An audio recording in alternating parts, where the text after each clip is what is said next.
¿Eres desarrollador y te interesa conocer más de los impuestos? Eduardo Gómez, abogado fiscal, viene a platicar con nosotros. Acompáñanos, vamos a platicar del impuesto sobre la renta y el impuesto al valor agregado en las operaciones inmobiliarias. No te pierdas este capítulo.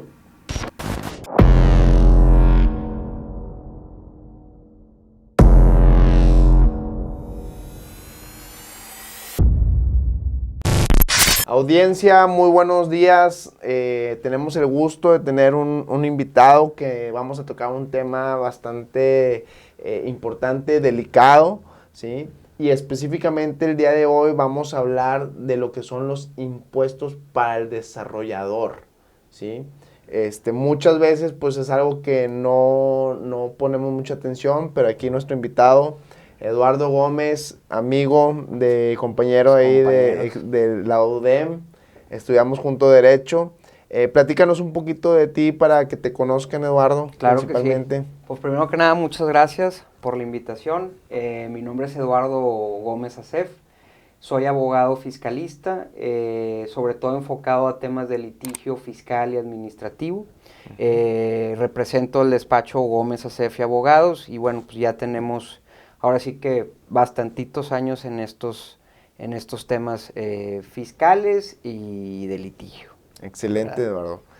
Fíjate, Eduardo, que digo, parte de la iniciativa de buscarte, invitarte, es porque en algún tiempo cuando inicié yo en el tema de desarrollo inmobiliario, una de las experiencias no tan gratas que tuvimos fueron los impuestos, ¿sí? Y que mucha gente habla de que no, ponte a desarrollar y construye y bien padre y bien bonito y su muy buen negocio. Y bueno, en parte tiene verdad todo eso. Sin embargo, hay ocasiones o hay situaciones que uno a veces se puede exponer o puede pasar por desapercibido. Exacto. Que te pueden afectar, y que es el tema de los impuestos cuando tú desarrollas, cuando tú eres el que pues levanta capital, consigue terreno, vende, o sea, en qué situaciones nos podemos meter y cómo tener una perspectiva un poquito más amplia acerca del tema de impuestos. Entonces, Eduardo, platícanos un poquito cuál es la figura del desarrollador. El desarrollador inmobiliario. Inmobiliario, sí. ante los impuestos. Exactamente. Bueno, primero que nada, definir qué es y quién es ese desarrollador inmobiliario, okay, ¿no? Que estamos hablando, como lo comentas, de una persona moral, muy seguramente, que va a realizar obra, ya sea con recurso propio o financiado, ¿no? Okay. Las modalidades que ya sabemos que existen. Y básicamente que va a seleccionar, bueno, pues cómo ir ejecutando, cómo hacerse de esos recursos para ir ejecutando la obra. Ya puede ser que empiece con cualquiera de los dos financiamientos, que realice la obra y venda todo al finalizarla, o bien que realice preventas, o bien que se financie con lo que viene saliendo de las puras preventas, ¿no? Ya okay, financieramente cada desarrollador verá cómo ejecuta esto, ¿verdad? Pero aquí, pues lo importante es conocer qué temas de impuestos ese desarrollador tiene que ver al momento de empezar a ejecutar la obra y al momento de enajenar o vender al cliente final, ¿verdad? Suponiendo un edificio de departamentos, ¿verdad? ¿Qué cuestiones tiene que cuidar ese desarrollador para el impuesto sobre la renta, el IVA, y otras cuestiones que traemos por aquí el día de hoy también? Ahorita de lo que mencionas, Eduardo, y es un proceso pues a veces complejo, porque pues cuando estás construyendo pues es gasto, y el ingreso acumulado es hasta el final. Exactamente. Conforme a la ley del impuesto sobre la renta, la ley te define los momentos en que se obtienen esos ingresos. Okay. ¿Qué quiere decir esto un poco más coloquial? La ley que busca gravar tu ingreso. Si no hay ingreso, pues no te cobran. No me cobran, ¿verdad? Entonces, la ley es bien clara y te da tres supuestos, ¿sí? En las enajenaciones, el ingreso se obtiene cuando se expide el comprobante fiscal, cuando se entrega materialmente el bien o cuando se cobre total o parcialmente o ya sea exigible esa contraprestación. Entonces, cualquiera que se dé en el momento que se dé. Si tú te fijas de estos 3 supuestos, pues ya te quedas pensando, oye, pues tengo que meterle cuidado a esto. Lo que te decía hace rato, oye, expido un CFDI y ni siquiera me han pagado. Sí, ya te exhibiste ante la autoridad Ya de que, hey, aquí hay ingreso, aunque económicamente no se vea. Exactamente. Entonces, como comentas, digo, el común es que ese ingreso venga cuando ya te pagaron totalmente, ahora sí que la propiedad que estás vendiendo, pero sí es importante definir esos momentos y cómo lo va a estar ejecutando el desarrollador, ¿verdad? Porque, por ejemplo, estamos hablando ahorita de un pago parcial, también lo asume la ley. Exactamente. La ley contempla el pago parcial. Digo, la realidad es que pues a ti desarrollador te van a pagar absolutamente todo. Digo, en el supuesto de que el cliente haya sacado un crédito con el banco, pues a ti el desarrollador te va a llegar tu pago completo. Si estamos en pagos parciales, ¿verdad? Sí se contempla, sobre todo en miscelánea, algunas excepciones de cómo poder manejar y cómo ir haciendo para el desarrollador ese ingreso acumulable en el ejercicio fiscal, ¿verdad? Pero pues, sobre todo al momento o el común de recibir el total del ingreso al momento del pago, pues es ver estas 3 escenarios específicos. Sí, porque normalmente, perdón que te interrumpa, existe un enganche y se van dando los pagos en mensualidades y al final es donde viene el pago fuerte. Pero bueno, hay un mecanismo, como mencionas, que te ayuda ahora sí pues a retardar ese pago ya final. Que no tengas que considerar la totalidad del ingreso desde un inicio, sino que te lo vayas haciendo conforme te van llegando a ti los pagos, ¿verdad? Cuidando ahí en ese aspecto, que es lo que comenta la miscelánea, siempre y cuando no esté entregado materialmente el bien. Te digo, esa es una de las características que sí se tiene que cuidar. Y esto enfocado al ISR. Al impuesto sobre la renta, exactamente. Ahora, ¿qué cosas un desarrollador puede deducir y qué no? Y qué no. Bueno, vámonos a lo principal, como lo contempla la ley. El costo, te los voy a enumerar primero y ya te los voy a ir explicando cada uno después.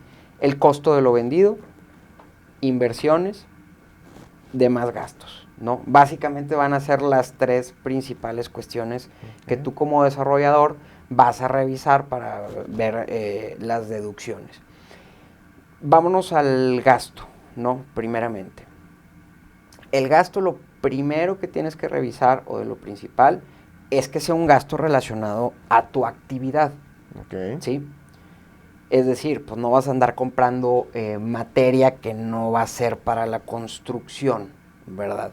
Entonces, ¿cómo te dice la ley o cuáles son los requisitos para que sea deducible ese gasto? Que sea estrictamente indispensable para tu actividad. Si no tiene una relación con tu objeto social, eso que tú estás comprando y que en un momento dado lo vas a hacer deducible, ¿sí?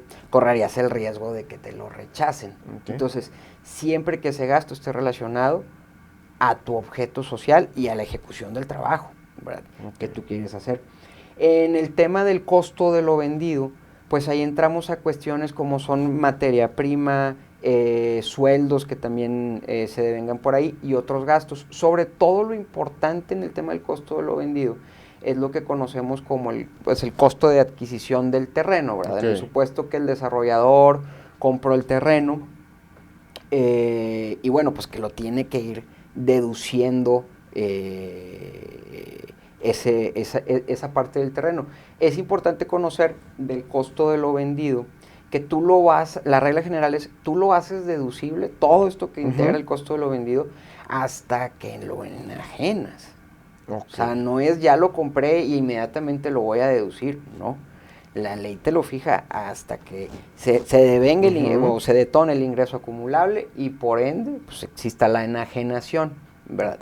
En este tema del costo de adquisición del terreno, la misma ley en el 191 contempla, o ellos lo llaman como un beneficio fiscal que te permite a ti, desarrollador, hacer deducible en el mismo ejercicio en que adquiriste ese terreno, deducirlo. Es decir, no esperarte hasta que se venda en un momento dado. Te contempla distintos requisitos que tienes que cumplir para poder, digamos que aprovechar ese beneficio de hacerlo deducible en ese mismo ejercicio fiscal, desde porcentajes de cuánto tiene que ser, digamos, el ingreso que vas a obtener derivado de la actividad de desarrollo inmobiliario, que lo hagas dentro de un periodo de tiempo y varias cuestiones más. ¿Cuál es el beneficio al final del día? Pues que no te tienes que esperar tanto tiempo, ¿verdad?, para hacerlo deducible, sino que en el mismo ejercicio fiscal que lo adquiriste, lo vas a poder deducir, ¿verdad? Entonces, digo, hablando un poquito para que a lo mejor el que no tenga mucho conocimiento, tenemos entendido que al comprar el terreno, ¿sí?, durante ese mismo año, ¿lo puedes deducir? Si aplicas ese beneficio fiscal que contempla la ley. Sin tener que esperarte al final. Exactamente. Exactamente. Ese es, digamos, valga la redundancia, el beneficio que te otorga la ley. Y que digo, que lo ideal sería cuadrar que sea en el mismo periodo fiscal donde viene el gasto fuerte de la construcción. Exactamente. O sea, ahora sí que buscar qué te conviene más a ti, ¿verdad? Si esperarte o hacerlo desde ese mismo ejercicio fiscal, ¿verdad? Y cumpliendo pues, los requisitos que te enumera la ley, ¿verdad? Que pues sí son bastantitos como quiera, ¿verdad? No está tan fácil. ¿Nos pueden mencionar algunos? Mira, dentro de los primeros que está, por ejemplo, es el porcentaje. Te dice uno de los requisitos, que los ingresos acumulables correspondientes provengan de la realización de desarrollos inmobiliarios cuando menos en un 85%. Ahí tú ya tienes que revisar, a ver, mis ingresos sí, el 85% sí lo cumplo, palomeado. Este es otro de los más importantes, que al momento de la enajenación del terreno se considere ingreso acumulable el valor total de la enajenación del terreno en lugar de la ganancia, ¿no? Pero dice, cuando la enajenación del terreno se efectúe en cualquiera de los ejercicios siguientes a aquel en que se efectuó la deducción a que se refiere este artículo, se considerará adicionalmente como ingreso acumulable un equivalente al 3% del monto deducido. Entonces, pues ya no es tan beneficioso, ¿no? O sea, ya te está diciendo, oye, pues sí lo vas a deducir en este ejercicio, pero pues aquí tengo escondido que le tienes que poner ahí un 3 para considerar como un ingreso acumulable, ¿verdad? Otro punto importante es que el notario público tiene que asentar en la escritura que estás optando por esta opción. O sea, ahí es desde ese momento. Y un último punto importante que también digamos que es una restricción a que no te prolongues en el tiempo, te dice la ley. Si el contribuyente no ha enajenado el terreno después del tercer ejercicio inmediato posterior al que fue adquirido, deberá considerar como ingreso acumulable el costo de adquisición del terreno. Es decir, pierdes ese beneficio. Tú tienes 3 años, hay un decreto que lo extendió a 4, ¿verdad? Un decreto que se publicó en el Diario Oficial en el 2017, pero no te puedes pasar de ese tiempo, exactamente, sin hacerlo. Oye, pues digo, importantes estos datos porque o se te pasa o no lo pones con el notario desde el principio. O sea, si tú con el notario ya no lo asentaste, pues ya no hay que elegir ninguna opción. O sea, desde ahí tienes que cuidarlo. ¿Verdad? Bueno, ahora, todo esto para enfocarnos en tema de ISR. Exactamente, ¿sí? Impuesto sobre la renta. Yo como desarrollador, ¿sí?, en el tema IVA, ¿cuándo estoy obligado? ¿Cuándo no estoy obligado? ¿Por qué estoy obligado? Vamos a verlo desde 2 puntos, ¿no? El desarrollador y sus compras, el desarrollador y sus ventas, ¿no? Desarrollador y sus compras, pues bueno, hay que ver qué tipo de material estás comprando. Pues la gran mayoría va a llevar ese IVA, es decir, tú pagas, te van a facturar y te van a trasladar y vas a tener ese IVA ahí. Pero pues tú al momento de vender, ¿sí?, si bien uno de los actos o actividades que están grabadas por la ley del impuesto al valor agregado es la enajenación, la misma ley en el artículo 9 te contempla distintas exenciones. ¿Qué es una exención? No causa IVA, ¿no? Fracción primera, el terreno. La pura enajenación, la compra, no te lo va a causar. Fracción 2, las construcciones adheridas al terreno que sean destinadas para casa, habitación. Okay. Entonces, ¿cuál es el punto que hay que atender aquí? Que se destinen realmente para casa, habitación. El reglamento de la ley te define, por ejemplo, que tú tienes que revisar en un inicio cómo viene la licencia de construcción y los distintos permisos, ¿verdad? Para realmente acreditar que estás hablando de casas, habitaciones y no de comercio.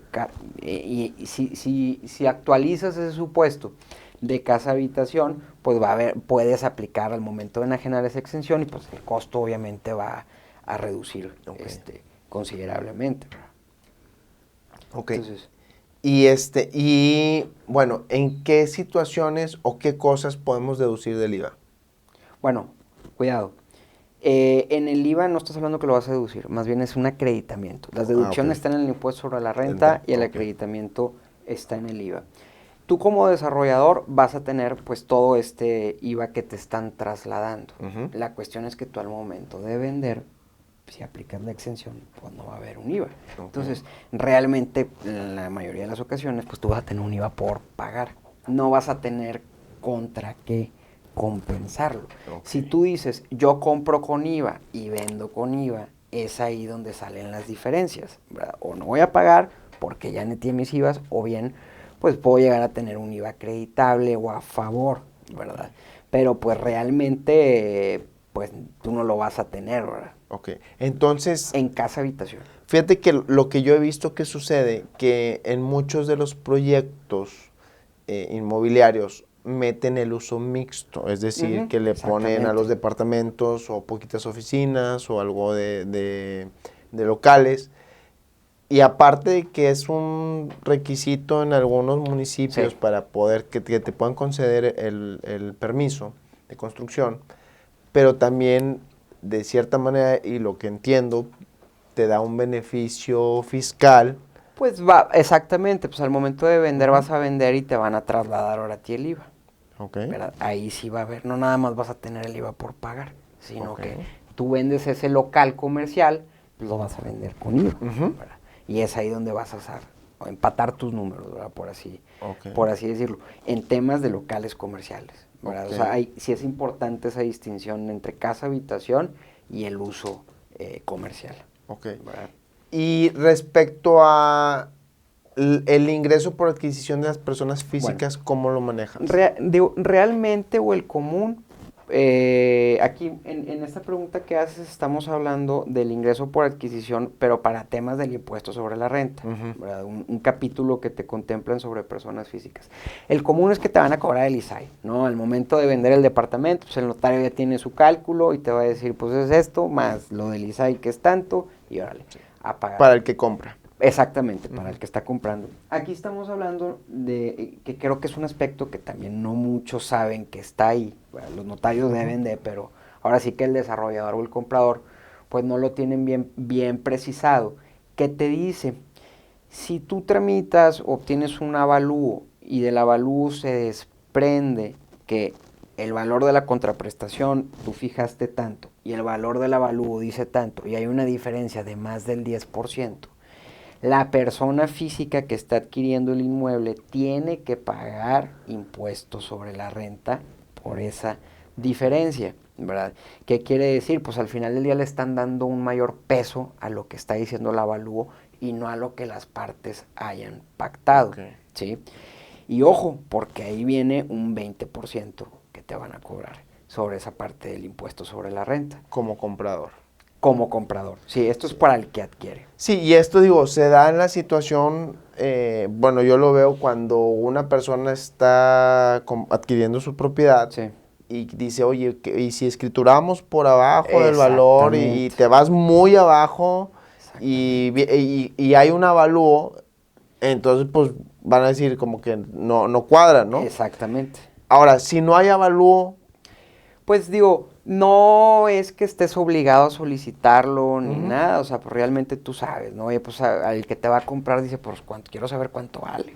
O sea, tú me estás diciendo que me lo vas a vender a tanto, pues vamos a ver si es cierto o no, ¿verdad? Pero digamos que en el tema del desarrollador inmobiliario no se va a detonar, ¿no? Ya hay avalúos que ellos mismos están haciendo y hay un precio fijo, el cliente pues no se va a meter a revisar todo a detalle, ¿verdad? Realmente ahí al comprador, en ese tipo de operaciones, lo que sí le va a importar va a ser el ISAI, que es un impuesto estatal. Es el mismo nombre, ingreso por adquisición de inmuebles, pero es para las autoridades estatales. Este es para las autoridades federales. Ahora, ¿cómo podemos calcular el impuesto en virtud del ingreso por adquisición? Es el 20% sobre el ingreso que estás obteniendo. Ok. Sí. Porque estás recibiendo un beneficio. Exactamente, considerando esa diferencia, y sobre ese ingreso vas a calcular el 20%. Lo va a calcular el notario, no tú. Sí, pero bueno, hay que revisar qué es lo que está haciendo también. Muy bien. Y oye, Eduardo, otro tema que habíamos platicado y que ahorita con todos los cambios que está habiendo, me platicabas de los proveedores. Exactamente. ¿Sí? A raíz de todo el tema digital por parte del SAT, ¿verdad? Desde el 2014, las herramientas tecnológicas con las que cuentan al día de hoy, pues le han ayudado mucho a la autoridad para detectar distintos factores de los contribuyentes. Factores como puede ser el domicilio fiscal, opiniones de cumplimiento positivas o no, qué me están facturando contra las actividades que tienen dadas de alta y ciertas cuestiones que pueden ellos desprender, pues digo, desde así, si la empresa es real o no. ¿Y a qué voy con esto? Pues tú estás metido en la operación del negocio. Tú tienes tus proveedores, te van a vender materiales, te van a facturar. Pues realmente la mayoría no cuida el revisar quién me está facturando. Y es lo que le conocemos, conoce a tu proveedor. Es decir, a ver, ¿cuál es tu domicilio fiscal? Primero que nada, tú me vas a facturar X materiales, pues tienes que tener de perdido un domicilio en donde los guardes, un camión, distintas cuestiones donde puedas desprender que sí te dedicas a esa actividad. Entonces, primero que nada, ¿cuál es tu domicilio fiscal? ¿Cómo lo puedes tú solicitárselo a tu proveedor? Oye, mándame una constancia de situación fiscal al día de hoy. ¿Sí? ¿Por qué? Pues porque es para el expediente interno de la empresa. Revisas el domicilio fiscal, te das cuenta que pues es una bodega o es alguna cuestión donde sí se ve la actividad, no te preocupes. Revisas el domicilio fiscal y está en un localito comercial, no se ve que la actividad esté ahí, preocúpate. O una casa así particular ahí medio desacorde a... Exactamente. Ahí ya tienes un factor que te puede traer un problema a futuro por el comprobante o el CFDI que te van a expedir. Segunda cuestión que la vas a poder desprender también de la constancia de situación fiscal. ¿Qué actividades tiene dadas de alta ese proveedor ante el SAT? ¿Sí? Tú le estás comprando materiales, lo que tú vas a usar para desarrollar. Pero ¿qué tal si no tiene ni siquiera dada de alta esa actividad? Que tenga compra y venta de equipo de computación. Ese es otro factor que el SAT detecte. Dice, oye, este contribuyente me está expidiendo facturas con conceptos relacionados a la construcción, pero resulta que ni siquiera tiene la actividad dada de alta.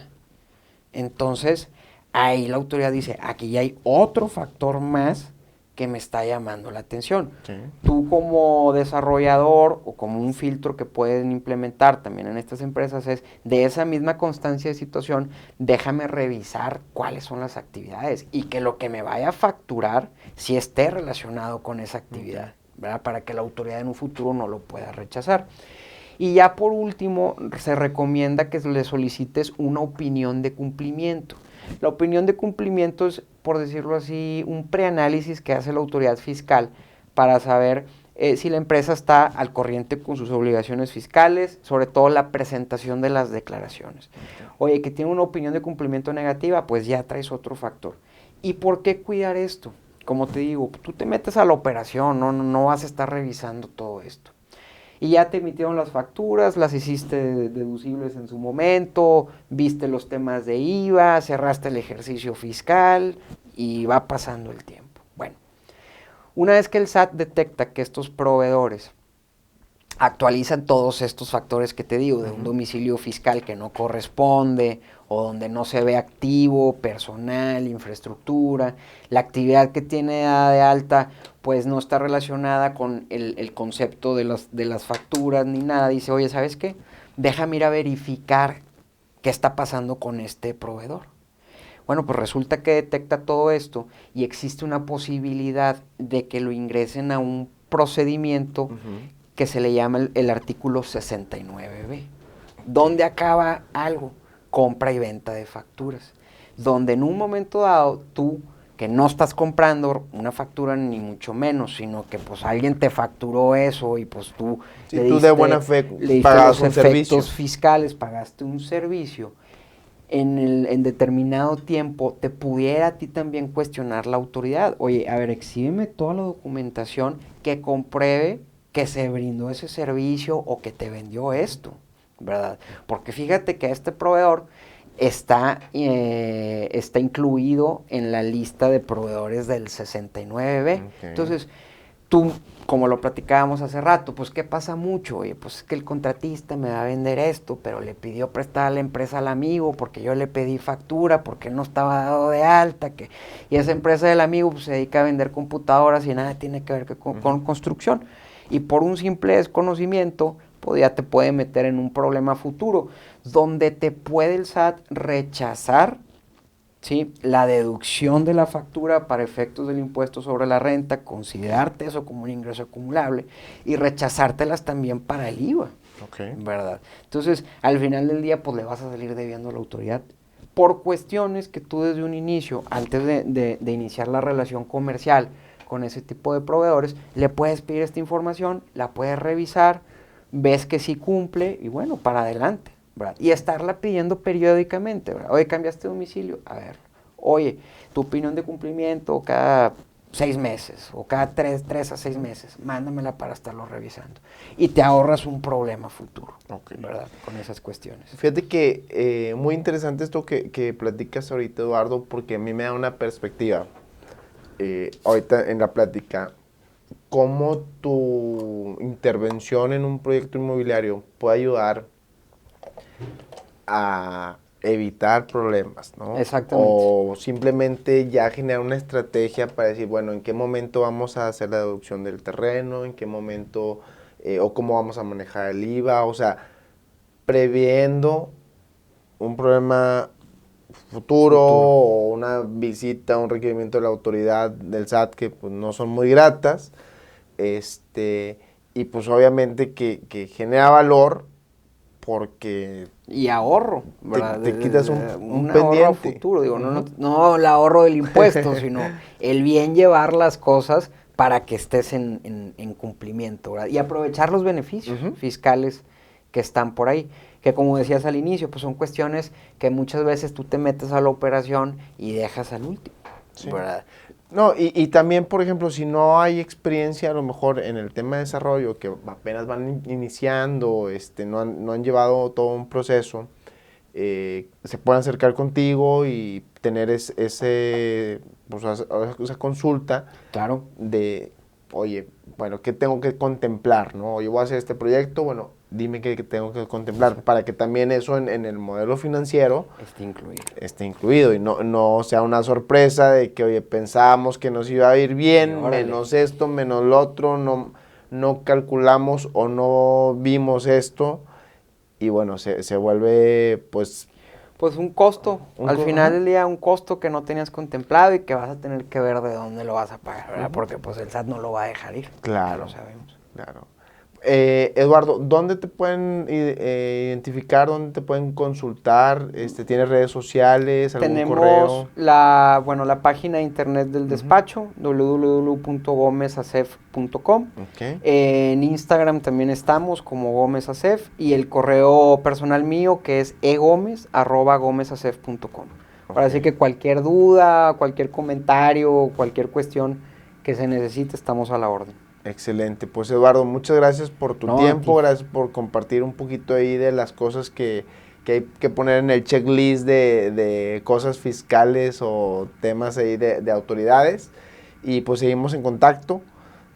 Audiencia, nos da mucho gusto que sigan ustedes buscando este conocimiento, porque a veces podemos escuchar gente que te dice, no, hombre, emprende, ponte a construir, es bien fácil, pero hay temas que son importantes y sensibles, porque una vez que estás en problemas, pues digo, también lo puedes consultar porque él puede litigar, pero no es estar en la mejor posición. Llegar a la prevención, antes de Sí. llegar ahora sí a la contingencia. Es correcto. Pues seguimos aquí transmitiendo conocimiento de los invitados, con nuestro conocimiento propio. Espero que esto te sirva, que lo aproveches y te deseo mucho éxito.